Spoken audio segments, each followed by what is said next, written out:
It is September of 2024.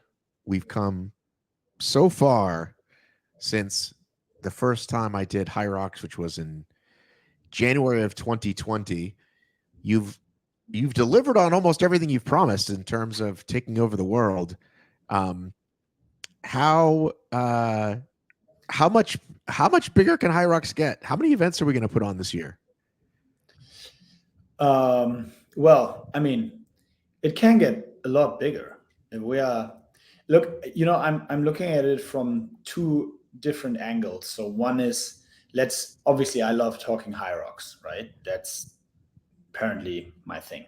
So, but that's just one of the one of the angles that I'm looking at this overall sport that I call fitness racing, because I think that will be a lot bigger. I actually think it's going to be bigger than running in 10 years. So I think we will see a big development of like people not necessarily moving over to fitness racing, but doing fitness races instead of just the normal 10K, whatever park runs. That will all stay. I'm not saying it's going away. I'm just saying I think there's a void and that still needs to be filled. And I still hope, obviously, I believe that HYROX is the best product in this space, but a lot will follow. So I really think that fitness racing is going to be much bigger than it is today. And HYROX is going to be much bigger than it is today. So to answer directly to your question, we want to have events in the 150 best cities in the world. Best is my definition. No, but so, major cities all over the globe. And yeah, as we see, event city doesn't necessarily mean that it's 150 events. It means we're more counting in event days now. So we have events already with 3, maybe even 4 days soon. So probably we will be talking about 350 days and more of HYROX races in a couple of years. I will agree with you. You're currently the best in the space. You're currently leading the space. I've been saying every time I have a conversation with anyone about this industry, I'm still waiting for more to come. I was over, not sure if you saw, I was over the weekend. I was in England and I did Deadly Dozen, and he's doing a great job. And he is admittedly, just in the wake of HYROX.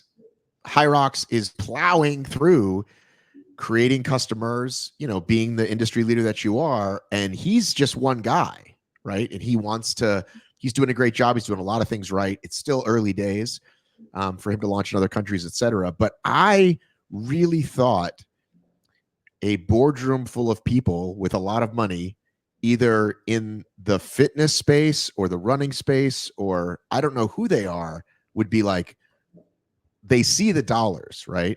They see the success. They see you guys are written about every week and go, well, we can put on one of these. Now, whether they're successful or not is another, but I'm surprised you don't have more competition. Are you surprised that it's basically just you and DEKA right now, and then Deadly Dozen is kind of popping up, and these other a lot of random one-off gym comps? Yeah. So look, at the moment, am I surprised? I'm probably not 100% surprised, because the one thing I think a lot of people see the dollars, and a lot of let's say leaders of certain areas of the fitness world are seeing these dollars as well. We have had quite a few conversations in the past with people that are at least understanding what we're doing. And the reality is that it's just not that plain simple. It's really not just putting up a fitness race and then everybody gets successful. I think it's really sophisticated, if you want, like the whole setup and everything. And especially, and you've seen this, there are a few races out there. I don't think we're the leaders because our programming is better, or that exactly what we do. I think it's the product, and that's just not as simple. And so I think there are many out there who it will follow 100%. I agree with you. It's just a matter of time.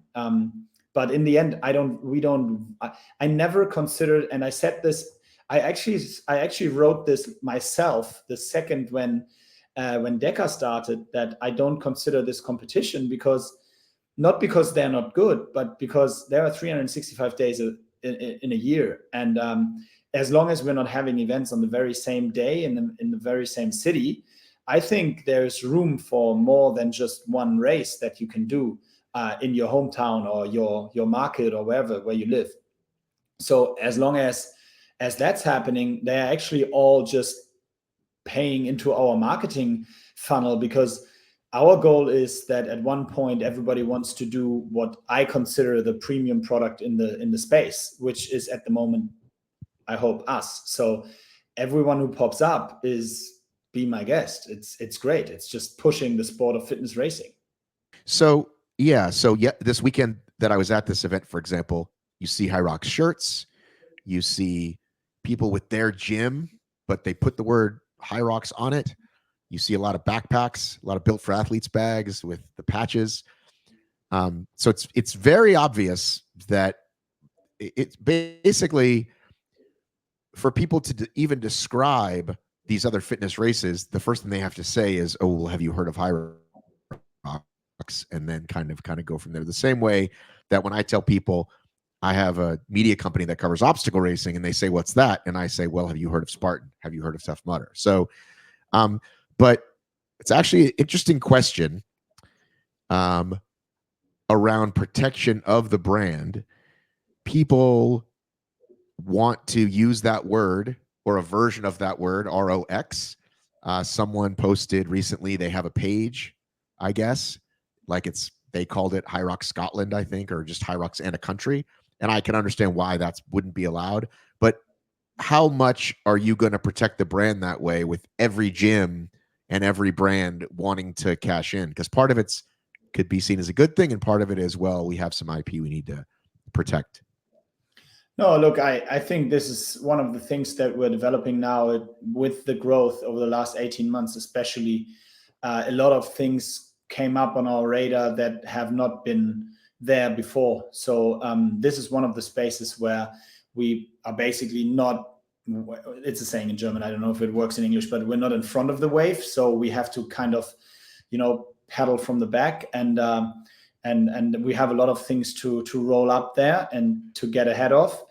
I do think, or I don't think, we do want to protect our brand as much as we can, and we do want to keep most of it under our control and under our leadership. We have protected the brand in all countries in the world. So an example like what you just mentioned will not be sanctioned by us. But then, as you said, it depends. Also, some form of multiplying our brand name and multiplying the idea of HYROX is also beneficial. That's also true. So it will always be a decision up to us to decide what we consider fine and what is beyond that. So, for example, if I want to put on a gym event and call it HYROX, right? You can't really trademark that phrase, right? You can't, like, just those letters. It would have to be the worst use of the word HYROX, wouldn't it? I'm not a lawyer. I would say if you are starting this and then you're doing more or less the workouts and half of it, I think from a legal perspective, I think it's getting very blurry at that point. But in the end, it's my goal, or our goal is not to forbid things or to not allow things, just to not allow it. It's really about brand protection. And we have seen some infringements that we're not happy with, and we have seen some that we don't really follow up with, because we believe that's under the radar, if you want, or whatever. But the idea, and it's very complicated, obviously, because as you said, we're now getting close. I don't actually know the exact numbers, but I think we're getting close to 4,500 gym affiliations globally.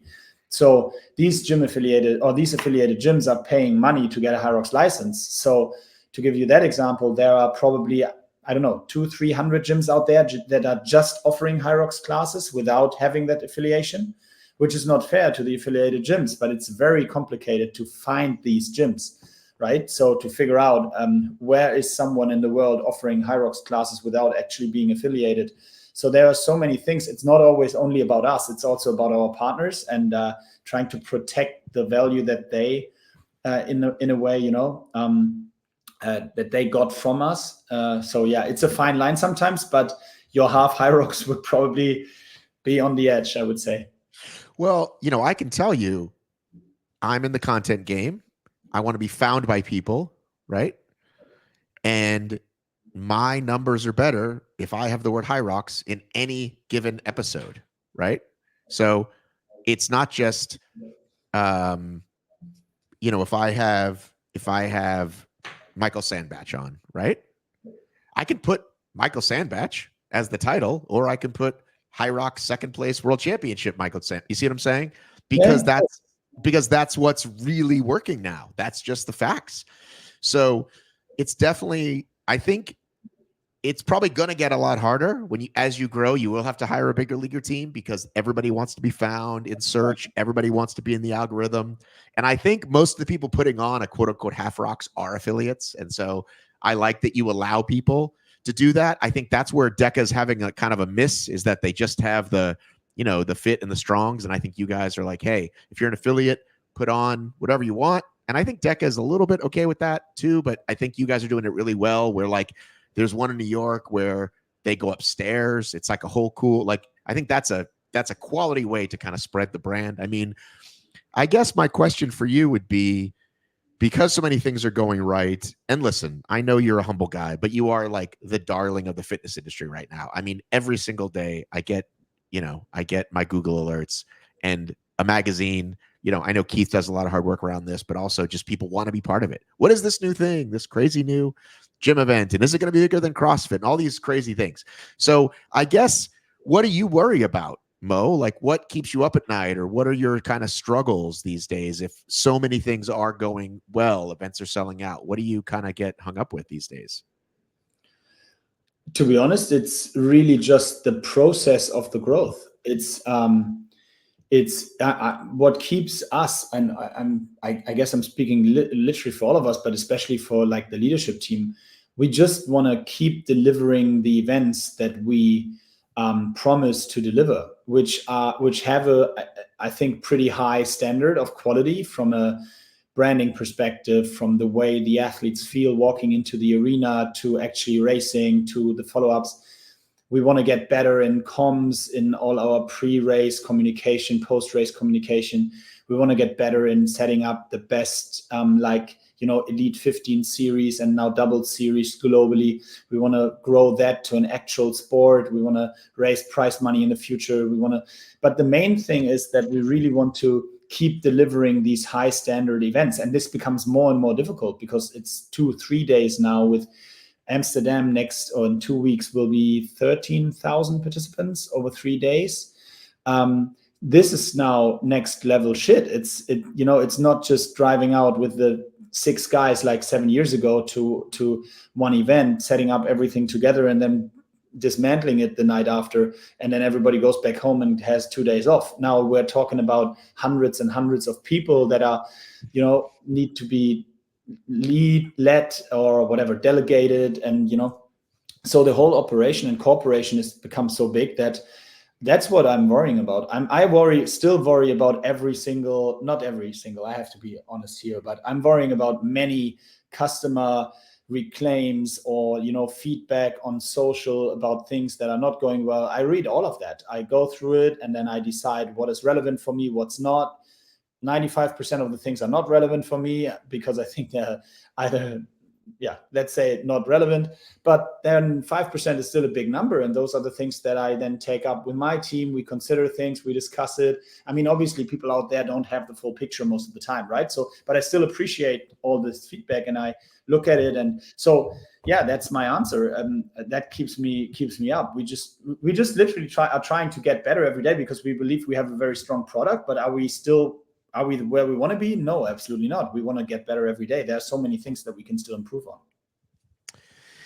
Yeah, the only, let's say, use your term relevant, like this is something, because people will complain about everything, right? So the things I think would be relevant would be, I saw in New York, which was the first really like packed event that I've been to that I can only imagine is what I hear like is in overseas where we've heard about like you can't even cross the thing because it's just so busy.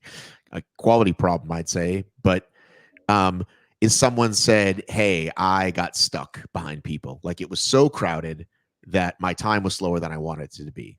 Like that's a relevant problem 100%. that you guys have to fix, and it's using your magical German engineering to solve these throughput problems.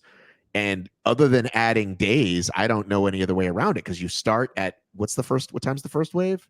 Yeah, depends, but 8 a.m. maybe. Yeah. Yeah, and then I've run relays when the sun goes down. So Yeah. that's a quality problem for you guys to solve. No, it is. Well, it's not actually a problem. I think it's it's a luxury problem because it just means that the events are so packed that we need to find a way that we still, and that's exactly what I was trying to say.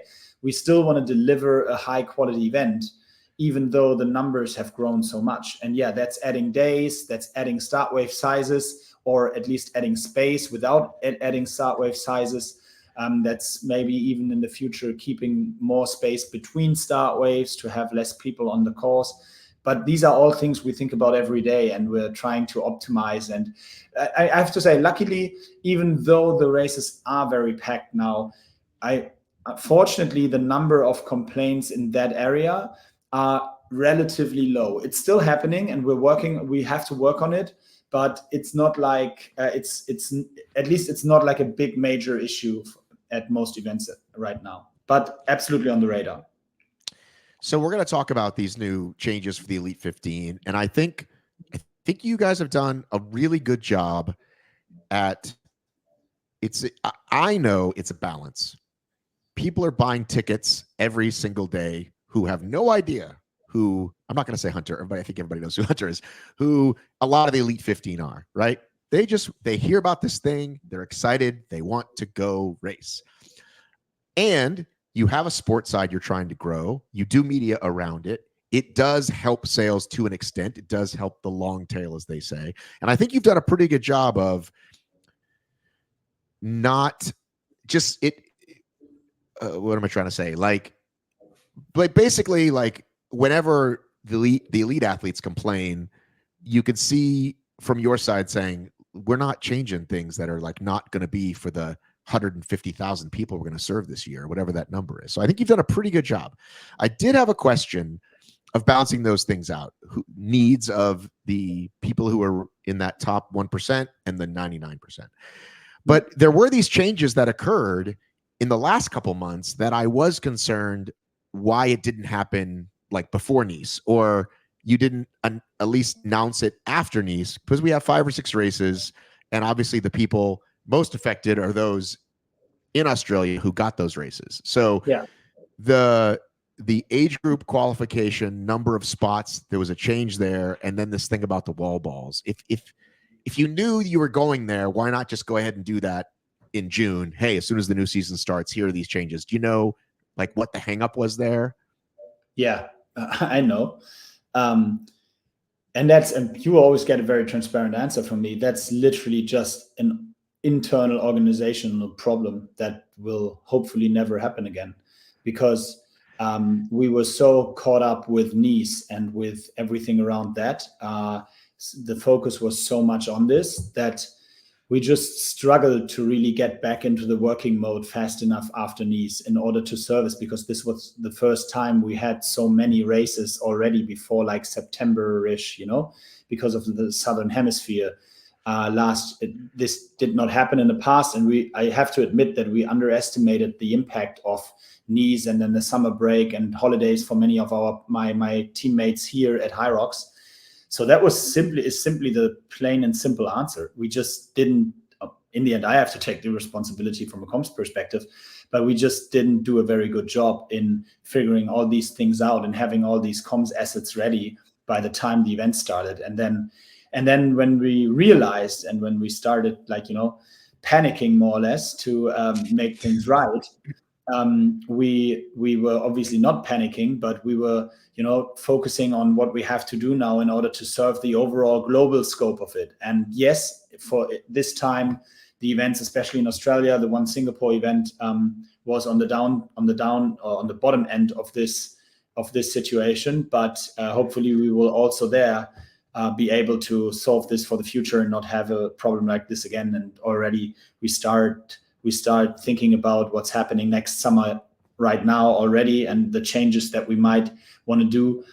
So hopefully this will never happen again. But as I said before, the growth over the last 18 months was also for us quite complicated to really navigate and focus on. So yeah, that was unfortunate. I think there was a few things that were just misunderstandings that we never planned to do in a way. And then it got, word of mouth, it just got around. So for some moments, people thought that people over 60 can't qualify for world championships anymore and all these things. That was never a plan. That was just bad communication, and we didn't prepare that very well. In regards to like the changes, the wall balls and stuff, that is something we knew before, and we should have, to stay in that conjunctive phrasing, we should have absolutely communicated that before the events in Singapore and Melbourne. The Middle East events, another one just got announced today, and I went to their website and I noticed they're still kind of like the only like separate. I know you have different franchising deals or different deals with these other countries, but they seem to be on kind of an island of their own. And listen, Christian just came out and said it online or to me and on record. He's like, he's not thrilled that they offer money separately from your majors. And is there an attempt to bring those, like, to kind of bring it without making them really wrong, but just in a way do you want to bring that back in house? Can you do that? Because they even have a separate website. Like, I can't find Middle East events unless I go to HYROX ME. Yeah.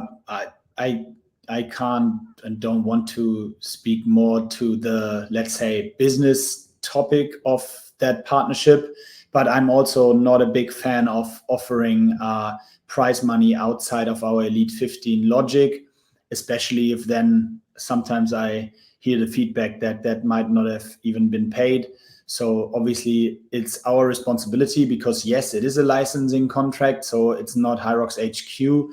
But that doesn't mean that we're not overall responsible for the brand. So everything our licensee does is in the end affecting our global brand, and I have a strong interest in protecting that. So yeah, I'm, as you said, Christian said it on record, I'm doing it again. We're not big fans of like, this that way, but I do understand that some markets like to offer prize money in order to get good athletes there, get people to fly out to, make the events bigger. I just would really like that then to be handled the way that we would handle it. But yeah, that's something internal. And I think from a business perspective, I cannot speak to that. Okay. The new doubles elites, very exciting stuff. Will they race on the grid or will they race around the track? At the World Championships, they will race in a grid style. So they will race in the similar style that the Elite 15 will race. The other races? No, the qualification races are open races. So everybody can sign up for the qualification races of the Elite 15 this year. We're looking to implement it for next year also in a real Elite 15 doubles series. But for this year, we decided to just basically implement it for the first time really at the World Championships as an individual product. Until then, the qualification way works as we described. So we chose 5 events globally where the top 3 double pro teams of that event will qualify directly and automatically for the Elite 15 doubles at World Championships. But that are open races, so everybody can sign up for those, and the top 3 times on that day qualify. The majors that are laid out already will have, similar to last year, you just announced the payouts, very exciting stuff. We'll also have live streams, I'm guessing. Yeah. Will it be the same? Will it be the YouTube? Are you guys looking to do other brand deals or other broadcasting deals or? Yeah, no. At the moment, we follow a very clear strategy that is trying to maximize reach to get as many people in front of the screen to watch this fantastic sport and the races of these, yeah, honestly, like sports superstars. So we're trying to really max reach there. We offer this to be shown on any platform. We publish it on YouTube, but we have no worries to iframe everything to other partners' websites and so on and so forth. So that's our clear strategy. We will. I'm very convinced that in the future we will also see quite exciting media deals for Elite 15 racing or for professional HYROX racing.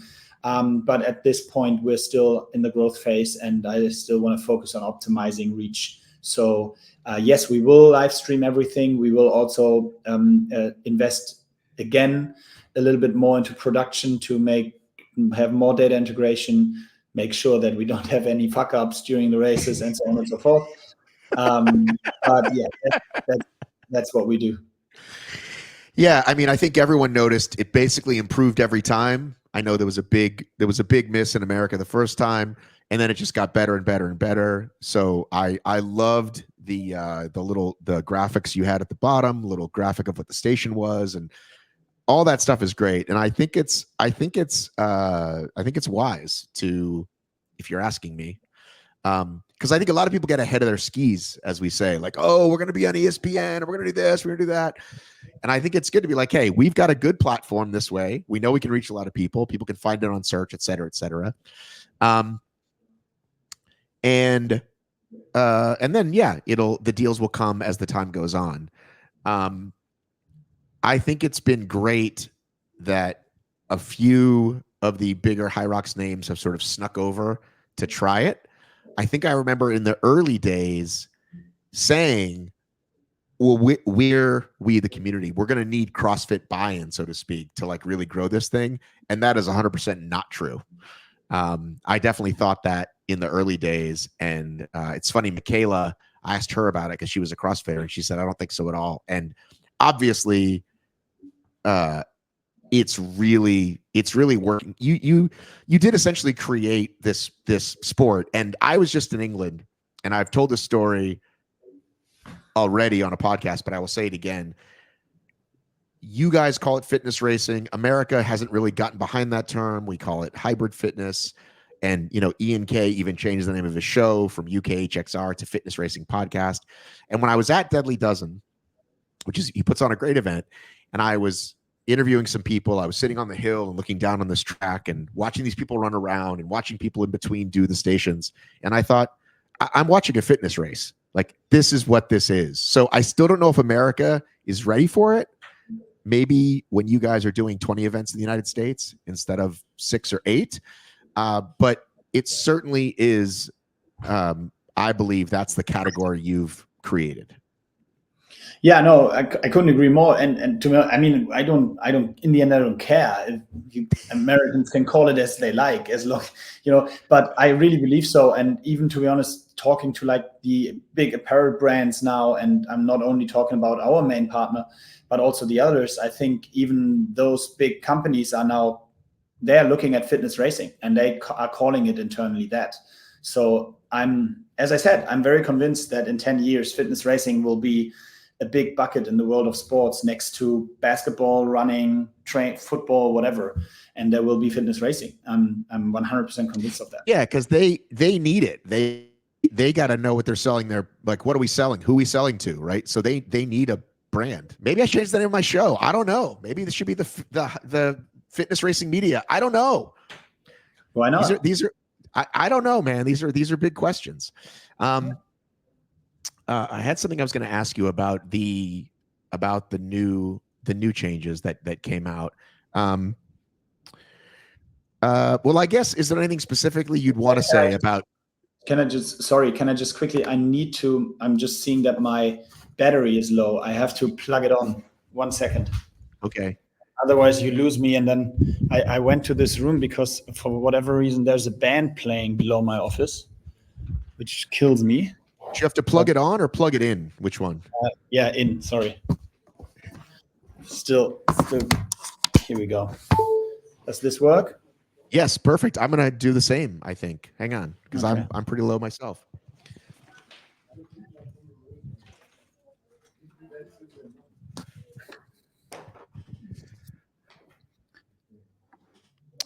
Can I ask you a very simple question, Mo? Yeah. Wait, What is your title? What is your role at HYROX these days? my role. Yeah, what's your title and your role? Yeah. So my title is basically CMO or Okay. CMO. That's better. Okay. So But I've you're al- also I the take sport care. side, though. But you're also the sports side, not just the marketing side. Yeah, I mean, look, we are in the end, Christian and I are the founders, and we obviously look after more or less everything to a certain extent, right? So, and I look after all marketing and comms topics globally, but of course, I'm very much invested into the sports part of it, also due to my past, and I have a lot of experience in big sports events and sport competitions and all that stuff that comes along with that. I have seen 5 Olympic Games, 3 from inside and a couple from outside, if you want, and many international big tournaments. I traveled the world for tennis events, golf events, and had a lot of deep insights there. So I'm very concerned about the professional sport part of HYROX. So yeah, that's why I'm also very much involved into all sports decisions and delivering them. Because in the end, I mean, if we break it down, it's a marketing product, right? So it's a fantastic sport, but it's a very important piece of our overall comms. Can you and I hang out in Los Angeles in 2028? I guess so. Yeah, absolutely. We can. I will be there for sure. Not sure HYROX is going to be there yet, but we will.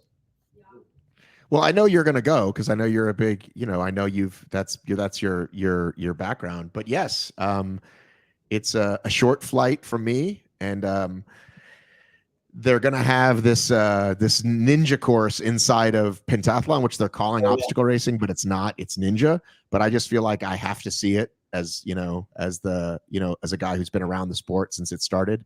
And then just the fact that it's United States, that the Olympics are happening in the United States, and I used to live there, and I know people, so I'll be anyway. We'll go grab a coffee or something.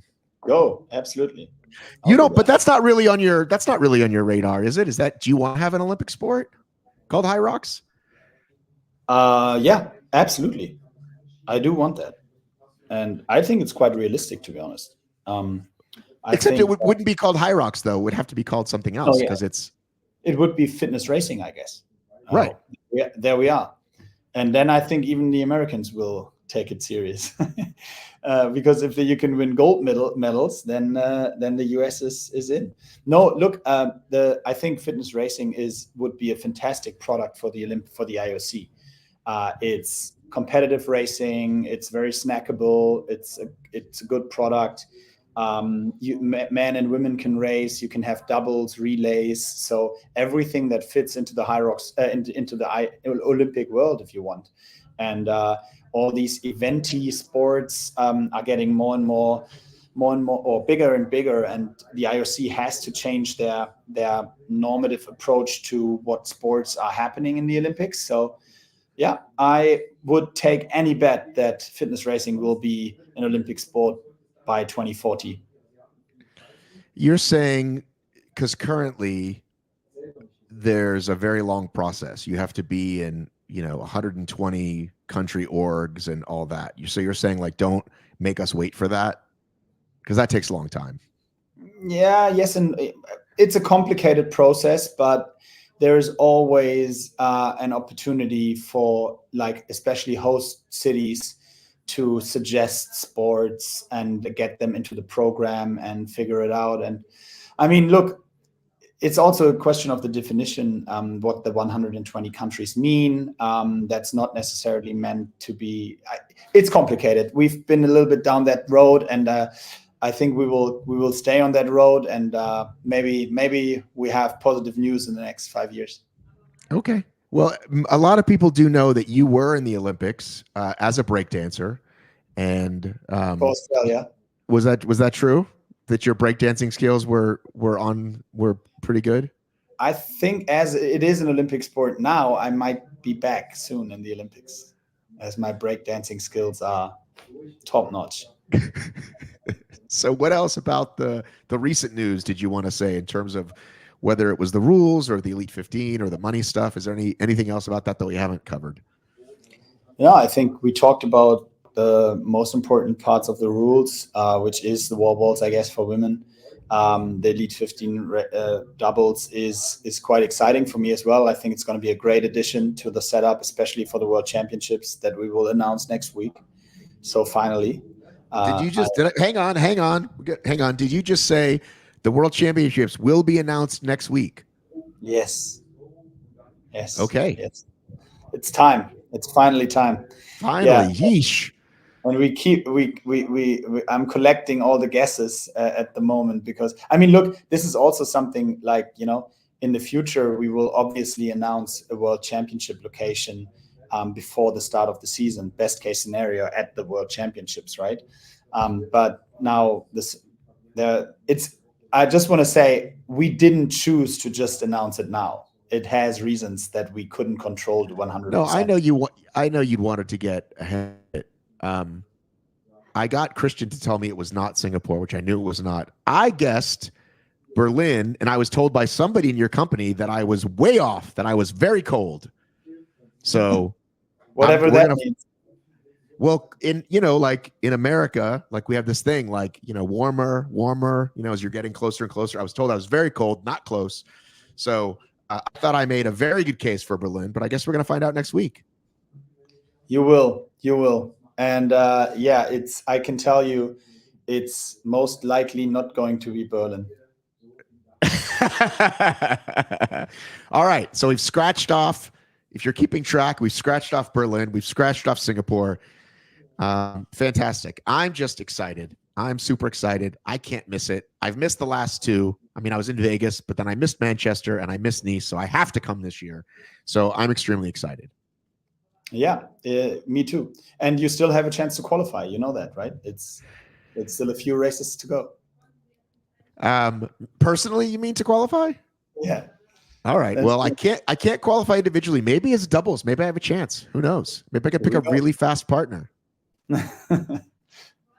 Or just train. Well, I don't know if you know this or how you pay attention, but I am a banner holder. Oh, I don't know where it is. I'll have to find it. We did win the relay men's over 40 in New York. So pretty good. That's impressive. Right? That's impressive. All right, Mo. Thanks for coming on, dude. Sure. Anytime.